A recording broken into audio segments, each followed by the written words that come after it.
What's up mga ka-classic? So ayan, natapos na natin tong TMX 150 na Supremo. At explain natin tong mga kinabit natin mga ka-classic.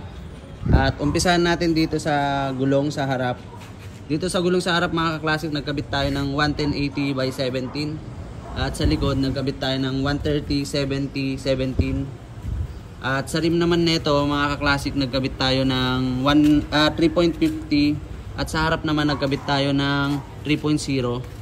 Tapos dito nagkabit tayo ng big disc pang XRM kasi XRM din yung hub. Disc brake, assembly, custom fender. Tapos naggawa na lang din tayo ng bracket. Tapos dito nagkabit tayo ng inverted fork ng Rusi Moju. At dito sa headlight nagkabit naman tayo dyan ng 7 inches na round headlight LED. Tapos digital na speedometer.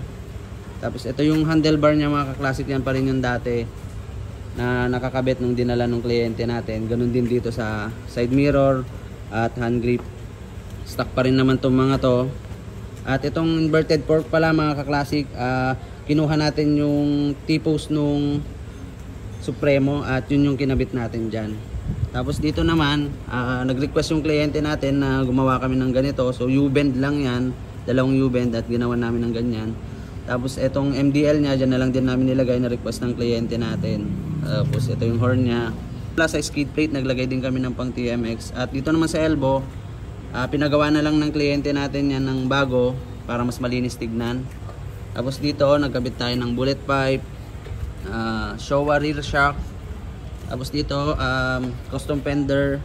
At gumawa na lang din kami ng bracket. Tapos dito ilalagay yung plate niya. At ayan mga ka-classic, ito naman yung tail light niya na strip. Binaon natin yan sa loob ng tubo. Tapos ito yung ginawa kong tinabas nating seat na stock pa rin to mga ka-classic.